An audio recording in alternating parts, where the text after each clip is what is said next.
Quero ler aqui Mateus capítulo 5, verso 8. Se Deus insiste nessa palavra, irmãos, comigo e com você, de santidade, é porque é algo que nós estamos precisando urgentemente.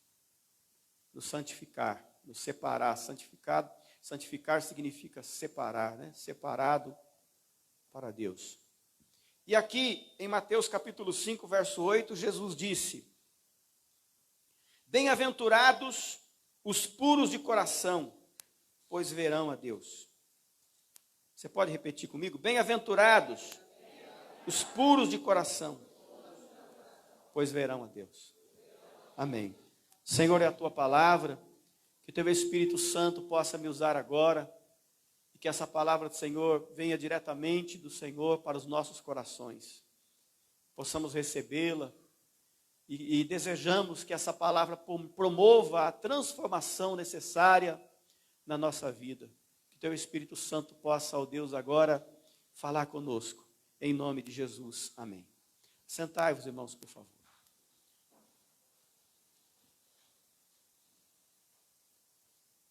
Pureza do coração, irmãos. Quero falar um pouco sobre isso hoje. Jesus disse que todo tipo de pecado, todo tipo de maldade vem do coração, né? Sai de dentro do coração. Primeiro nós recebemos as informações que estão no nosso mundo externo, né? Através da visão, da audição, do tato, dos nossos 5 sentidos, nós absorvemos as informações que nos chegam em todo tempo, em todo momento. E essas informações que chegam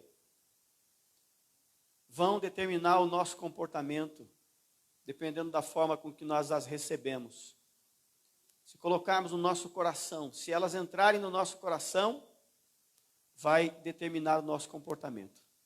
Vão determinar as nossas atitudes. Os nossos hábitos serão moldados de acordo com aquilo que nós colocamos no nosso coração. Então nosso comportamento vai ser definido por aquilo que encheu o nosso coração.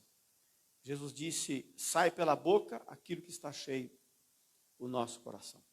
Daquilo que o coração está cheio é que nós falamos, praticamos, vivemos. Por isso a importância da gente guardar o coração. E de tudo que nós devemos guardar, diz a palavra de Deus, guarde o seu coração. De tudo que se deve guardar, guarde o seu coração. E aqui Jesus, nas bem-aventuranças, ele fala: bem-aventurados os puros de coração, pois verão a Deus. Então, em outras palavras, Jesus disse: bem-aventurado aqueles que cuidaram do seu coração e o mantiveram puro. Aqueles que vigiaram com aquilo que recebia e armazenava no seu coração, guardava dentro do seu coração. Porque aquele que mantiver o coração puro verá a Deus. Bem-aventurados os puros de coração, pois verão a Deus. Deus, aqui, irmãos, Jesus está falando que nós temos que tirar da nossa vida tudo aquilo que mancha o nosso coração. Todo pecado, toda maldade. Quando ele acolheu as crianças para si, né, e as abençoou, e ali os discípulos, e deu uma grande lição aos discípulos, dizendo que as crianças agradam a Deus, né? Por quê? Por causa do seu coração, da sua inocência. As crianças são os verdadeiros adoradores, porque mantêm um coração puro, não guardam malícia, não guardam maldade nos seus corações, ainda que tenham, não é? Porque o gênero humano, o ser humano, já é gerado na impureza, já é gerado no pecado, já cresce uma maldade no seu coração. Mas a criança, muitas vezes, faz coisas ruins, mas não tem a noção exata do que está fazendo. Não tem a consciência clara daquilo que está fazendo, diferente de nós. Nós sabemos exatamente aquilo que nós estamos fazendo. Sabemos quando estamos agindo errado e sabemos quando nós estamos agindo corretamente. Então, a palavra do Senhor está nos exortando hoje a que mantenhamos o nosso coração puro. Quais serão as coisas que nós temos absorvido, participado, retido dentro de nós? Será que nós temos permitido entrar no nosso coração? Estas coisas nos aproximam de Deus ou nos afastam dele? Estas coisas nos levam para perto de Deus ou nos afastam de Deus? E nós precisamos hoje avaliar sobre isso, pensarmos sobre isso. Será que eu estou chegando mais perto de Deus a cada dia? Ou a cada dia eu estou me esfriando, estou me tornando mais duro para as coisas de Deus, o coração mais fechado? Será que eu ainda tenho alegria de trabalhar para Deus, na obra de Deus? Será que eu tenho alegria de me envolver na obra de Deus, no reino de Deus? Será que eu ainda tenho alegria de estar nos cultos? Será que eu ainda tenho alegria de ler a palavra de Deus? Muitas pessoas perderam essa alegria. Irmãos, tem agora, os irmãos, não sei se vocês sabem, mas tem agora um outro grupo de crentes, que é o grupo dos desigrejados. São pessoas que participaram da comunhão de uma igreja, aceitaram Jesus quando foram na igreja, foram batizados, foram membros de uma igreja, participaram da ceia do Senhor, trabalharam na igreja, mas saíram de suas igrejas. Eu estou falando isso não só da nossa igreja, de forma geral. E não querem mais voltar. É um grupo de pessoas. Eu posso servir a Deus em casa. Irmãos, é óbvio que todo mundo sabe que não é a igreja que vai salvar. Quem salva é Jesus. Mas eu quero dizer uma coisa: vai ser muito difícil servir a Deus sem viver na comunhão da igreja. Vai ser difícil. É na igreja que nós fomos batizados. É na igreja que nós participamos da ceia. É na igreja que nós nos envolvemos no trabalho. É na igreja que nós adquirimos comunhão com os irmãos. E a primeira coisa que um predador, o leão, por exemplo, a leoa, né, um caçador, um leão, um predador faz quando ele quer atingir uma presa, é isolá-lo do grupo, afastá-lo do grupo, porque esse grupo sozinho, esse animal, essa presa sozinha, é fácil, uma presa fácil, torna-se vulnerável muito facilmente. Nós precisamos estar na igreja, nós precisamos congregar, nós precisamos viver em comunhão. A igreja primitiva se reunia nas casas e no templo. Nas casas e no templo. O autor da epístola aos Hebreus diz: não deixando a vossa congregação, como é costume de alguns. Ainda mais quando vedes que o dia se aproxima. O que estava acontecendo com a igreja aos Hebreus, quando o escritor escreveu? Não estavam dando mais atenção ao que seus líderes falavam? Estavam desprezando os seus pastores e líderes? Você pode ler lá. Eles estavam em estado de apostasia, afastamento de Deus, esfriamento na fé. Você vai ver que o autor ele diz lá que eram para eles serem mestres, mas ainda eram crianças. Não cresceram na fé. Tinham um crescimento espiritual retardado. Eram crianças na fé. Sabe o que é isso? É sintoma de pessoas que não se envolvem. Não lê a palavra, não ora, não congrega. Pessoas que se isolam. E é o que está acontecendo com muitas pessoas hoje. Então, irmãos, nós temos que tomar cuidado, porque existe esse pensamento agora aí: eu vou servir a Deus na minha casa. Pode servir a Deus na sua casa, mas vai ser difícil. Tomando ceia, participando da comunhão com a igreja, juntos com os irmãos, já não é fácil. Imagine sozinho. Então, não é algo que eu aconselho para ninguém. eu aconselho sim, congregue. Congregue, vá na sua igreja. Os irmãos que é daqui, fiquem na sua igreja. Você que é de outra igreja, fique na sua igreja. Você, que se alguém está me assistindo e é de outra igreja, volte para a tua igreja. A pandemia tirou muitas pessoas da igreja. E nós temos que vigiar, porque Jesus disse aqui, bem-aventurados os puros de coração, porque verão a Deus. Eu tenho um irmão aqui na igreja, que ele contou para nós, ele disse, arrumei um serviço, eu comecei a trabalhar nos finais de semana, e eu não conseguia vir na igreja. O meu coração se esfriou, e eu entrei, quase que eu perdi meu casamento, entrei em adultério. Ele compartilhou conosco. Porque o coração se esfria, o coração se afasta de Deus. Nós temos que manter o nosso coração, irmãos, aquecido. Quem está entendendo, diga amém. E aqui no Salmo 24:3, Davi faz uma pergunta: quem poderá subir ao monte do Senhor? E ele diz aqui, aquele que tem as mãos limpas e o coração puro, que não recorre aos ídolos, nem jura por deuses falsos.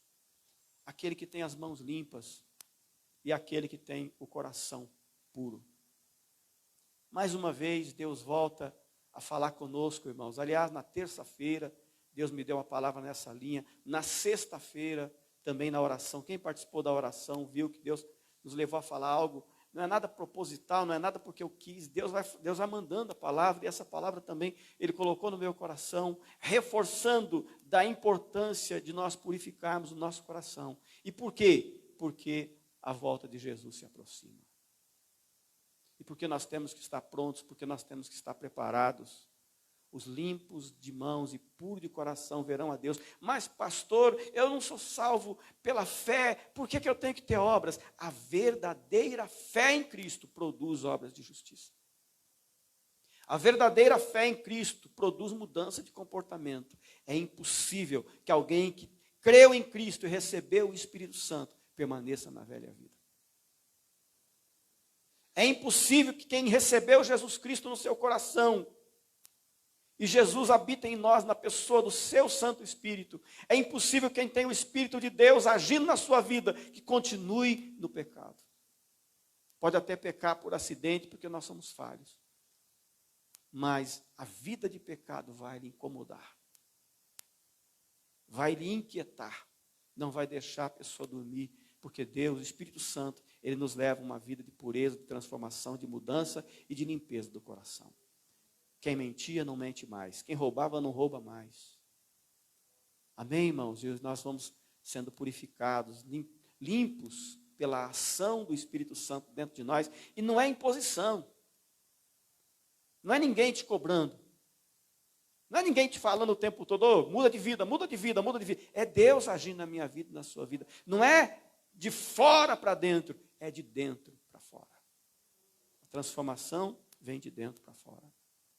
Não é por imposição de ninguém, de pastor, de igreja, de ninguém. É Deus trabalhando na minha vida e na sua vida. Essa transformação acontece. Não está acontecendo na minha vida, pastor. Então, volte-se para Deus. Abra o coração. Porque o coração fechado, Deus não tem como trabalhar, como agir. Ele não invade. Ele nos criou com livre-arbítrio e ele nos respeita. Ele respeita o nosso livre-arbítrio, as nossas escolhas. Nós temos que nos abrir para Ele. Quem está entendendo, diga amém. Irmãos, lá em 1 João, capítulo 3, verso 2, ele escreve assim: amados, agora somos filhos de Deus. Quem é filho de Deus aqui, diga amém. O filho parece com o pai. Mesmo que não pareça tanto fisicamente, mas no comportamento vai parecer. Porque o filho se espelha muito no pai. Né? Ele vai se espelhar muito naquilo que o pai faz. Então, eu e você temos que ser parecidos com o nosso pai. E João fala que ainda não se manifestou o que havemos de ser. Ou seja, o que somos hoje não é aquilo que seremos ainda. Tudo que somos hoje não significa ainda nada do que vamos ser. E ele diz mais: mas sabemos que quando ele se manifestar, quando Jesus voltar, nós seremos semelhantes a Ele, parecidos com Ele, pois o veremos como Ele é. Ou seja, aí sim nós vamos passar por um processo de transformação total, pleno. Até o nosso corpo será transformado. Nosso corpo físico vai ser também transformado para um corpo espiritual. Então nos diz aqui, todo aquele que nele tem essa esperança, todas as pessoas que esperam isso em Cristo, purifique-se a si mesmo, assim como ele é puro.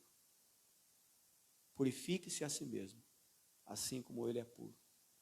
Então, é uma decisão que nós temos que tomar, de nos purificarmos ou de não nos purificarmos, de nos mantermos ainda na impureza, no pecado. É uma escolha, é uma decisão que nós tomamos. É uma atitude que Deus espera de mim e de você, uma vez que nós temos a esperança de estar com Ele na glória e na eternidade. Quem está entendendo, diga amém. Irmãos, eu me lembro que um dos meus professores do ITQ, ele, naquele tempo, o IBQ ainda, né, Instituto Bíblico Quadrangular, ele contou a seguinte experiência, que quando ele era mais jovem, ele namorava, ele arrumou uma namorada na igreja, e um dia ele foi levar ela na casa dela. E os pais dela estavam viajando. Então, ele chegou até a porta e tinha desejo de entrar. Mas ela, para vigiar, né, o vigilante, tomando os cuidados necessários, uma vez que os pais não estavam, não permitiu que ele entrasse. Mas ele insistiu, né? E, pelo que parece, acho que ela deve ter percebido que ele estava com alguma intenção meio desviada, né? Alguma impureza no coração, não sei, ela deve ter percebido alguma. Então não quis deixar ele entrar. Mas como ele insistiu, ela falou para ele esse versículo que eu vou ler para vocês agora, que está aqui em 2 Timóteo 2:22. E diz assim: fuja dos desejos malignos da juventude e siga a justiça, a fé, o amor e a paz, juntamente com os que de coração puro invocam o Senhor. E ele voltou para casa com esse versículo na cabeça, 2 Timóteo 2:22, 2 Timóteo 2:22. Eu acredito que a primeira coisa que ele fez quando chegou em casa foi ler essa palavra. E Deus falou com ele. Assim como fala comigo e com você hoje. Paulo, orientando Timóteo, que era um jovem pastor, falou para ele: fuja dos desejos malignos da juventude, da mocidade. Tem outra versão que diz: fuja dos desejos da mocidade e siga a justiça, a fé, o amor e a paz, juntamente com aqueles que de coração puro invocam o Senhor. Então, eu e você temos que fugir, assim como José fez, quando ele percebeu que o assédio da esposa do Potifar, né? Esposa do Potifar, era muito grande. Ele teve que tomar uma atitude, ele teve que fugir. Ele teve que fugir. Assim Deus espera que eu e você também fujamos para longe de tudo aquilo que não agrada a Ele. E que tomemos as precauções necessárias. Se você bebia no passado e isso ainda lhe tenta, mantenha-se longe dos ambientes, né? Dos ambientes que possam lhe levar para essa conduta. Se a sua fraqueza era outra, então que nós possamos nos precaver. Isso chama-se vigiar. Isso chama-se vigilância. E Jesus disse: vigiai e orai para que não entreis em tentação, porque na verdade o teu espírito está pronto. No teu espírito você quer Deus, no teu espírito você ama a Deus, no seu espírito você quer estar firme, no seu espírito você quer buscar a Deus, você quer estar perto de Deus, mas saiba de uma coisa: a carne é fraca. E alguém perguntou, pastor, alguém disse assim, a carne é fraca, mas por que ela sempre vence? Né? E na maioria das vezes a carne vence, né? Porque nós não estamos tomando os cuidados necessários, vigiando conforme deveríamos vigiar, e não estamos nos precavendo. Ou seja, a gente tem que olhar um pouquinho mais adiante. Bem, eu tenho que tomar cuidado aqui, porque se eu fizer isso, eu vou fazer aquilo. E nos precavermos,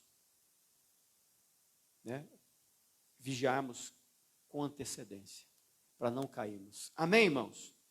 Então, e aqui diz que é para fugir dessas coisas e seguir os que, juntamente com aqueles que de coração puro invocam o Senhor. Que nós possamos pedir, igual Davi pediu a Deus, depois que ele cometeu o pecado com Batseba, que ele se arrependeu, ele clamou a Deus a misericórdia.